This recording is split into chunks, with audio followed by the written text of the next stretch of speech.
Bonjour à toutes et à tous, chers auditeurs et chères auditrices qui nous suivez assidûment sur le site de Corbeau News Centrafrique. Je suis Gisèle Moloma et je suis enchantée de vous retrouver pour un nouveau décryptage des actualités qui agitent notre pays. Pour m'accompagner aujourd'hui, j'ai le plaisir d'accueillir mon cher collègue, l'excellent Fortuné Bobérang. Bonjour Fortuné Bobérang. Bonjour Gisèle Moloma et bonjour à notre fidèle public du CNC. C'est toujours un plaisir d'être à vos côtés. Alors Fortuné Bobérang, quelles sont les dernières péripéties, les dernières joutes de pouvoir qui nous sont parvenues et qui méritent notre attention aujourd'hui? Et il y a bien Gisèle Moloma, tenez-vous bien, nous allons plonger dans les méandres d'un bras de fer assez pittoresque, un véritable feuilleton politique et militaire au sein du mouvement patriotique pour la Centrafrique, le MPC. Un spectacle d'une absurdité presque comique, où l'on se dispute la direction d'un mouvement armé avec la finesse d'un combat de coq. Un bras de fer, dites-vous Fortuné Bobérang. Mais quel genre de bras de fer? On nous parle ici de Mahamat Al-Khatim, le chef fondateur du MPC qui s'emploierait à réorganiser son état-major et même à rappeler un certain général Anour Moussa Adam. Tout ça pour contrer Dido Ali. Et bien sûr, nos amis les mercenaires russes ne sont jamais très loin du tableau. Le texte commence en nous disant que la lutte pour le contrôle du MPC s'intensifie. Mahamat Al-Khatim, depuis N'Djamena, passe à l'offensive avec une série de décrets signés un vendredi pour restructurer de fond en comble le haut commandement et court-circuiter cette faction rebelle basée dans l'Ouham. On croirait lire la stratégie d'un État, pas d'un groupe armé en pleine crise. Exactement, Gisèle Moloma. Le comble de l'ironie, n'est-ce pas? Un chef de mouvement armé qui signe des décrets officiels depuis une capitale étrangère, N'Djamena, pour tenter de reprendre la main sur ses troupes. On imagine le sérieux de la situation quand les ordres de bataille sont couchés sur papier timbré dans un bureau climatisé, loin du terrain. Et puis, cette histoire de court-circuiter la faction rebelle. Comme si on parlait d'un problème électrique, c'est surtout un mouvement qui semble complètement déconnecté de ses propres réalités. Déconnecté, c'est le mot juste, Fortuné Bobérang, surtout quand on lit la suite. Cette réorganisation, nous dit l'article, arrive après un mois de fortes turbulences. On apprend que Mahamat Al-Khatim avait déjà limogé Dido Ali le 5 mai, nommant le lendemain le général Ahmad Chaltou pour le remplacer. Mais voilà le hic. Sous la puissance de feu et les menaces directes des mercenaires russes à Marconda, le nouveau chef d'état-major aurait rapidement cédé sa place, permettant à Dido Ali de tenter d'accaparer l'appareil militaire. Un chef d'état-major qui cède sa place rapidement sous la menace, c'est ce qu'on appelle une démonstration de force et de courage. Fortuné Bobérang, n'est-ce pas? Une vraie leçon de leadership.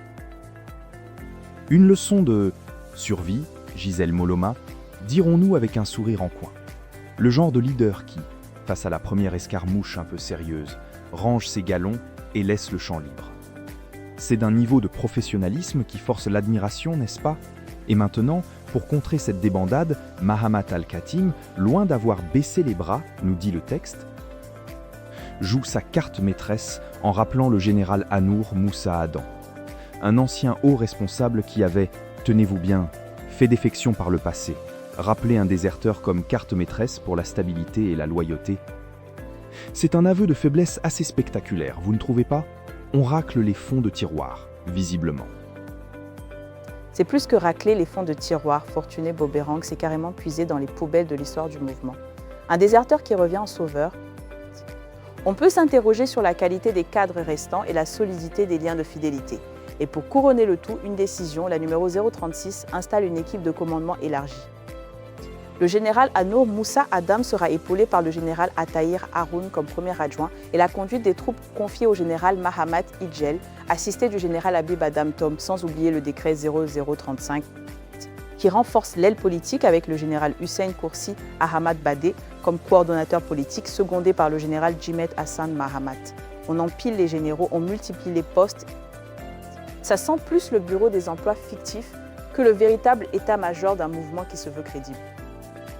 Absolument, Gisèle Moloma, on dirait qu'il distribue les grades comme des bonbons pour s'assurer une façade de force loyaliste, des cadres d'expérience et des figures influentes prêtes à faire bloc, nous dit l'article. Mais des figures qui ont déjà fait défection par le passé ou qui ont plié sous la menace des mercenaires.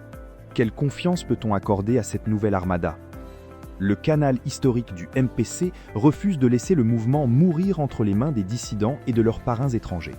C'est une belle formule, mais ça sonne surtout comme un chant du cygne. Une dernière tentative désespérée de sauver les meubles face à une ingérence qui semble déjà bien établie. Un chant du cygne Fortuné Boberang, c'est très juste. Car au final, Mahamat al-Hatim réaffirme sa légitimité institutionnelle face aux armes de Dido Ali. La légitimité institutionnelle d'un mouvement armé face aux armes. N'est-ce pas là le parfait résumé de l'absurdité de cette situation? Des décrets contre des fusils, des titres contre des mercenaires russes. L'article conclut en affirmant que ce nouvel organigramme fige les positions des deux camps. Ouvrant une phase de confrontation ouverte pour la direction légitime du MPC, en clair, on nous promet encore plus de gesticulation, plus de lutte intestine et toujours plus de chaos pour la Centrafrique. Une belle preuve de maturité politique, vraiment. Une maturité qui nous laisse pantois, Gisèle Moloma, et ce cycle infernal de lutte de pouvoir interne, souvent téléguidé par des forces extérieures, ne fait que maintenir le pays dans une instabilité chronique. C'est le triste constat que nous pouvons faire aujourd'hui. Cet article nous a été proposé par Arsène Feimonazoui, que nous saluons. Et si vous souhaitez réagir à cette information ou nous apporter des précisions, n'hésitez pas à contacter la rédaction de Corbeau News Centrafrique. Notre numéro de téléphone et WhatsApp est le +236 70 16 44 65. Nous vous disons au revoir et à très vite sur le CNC.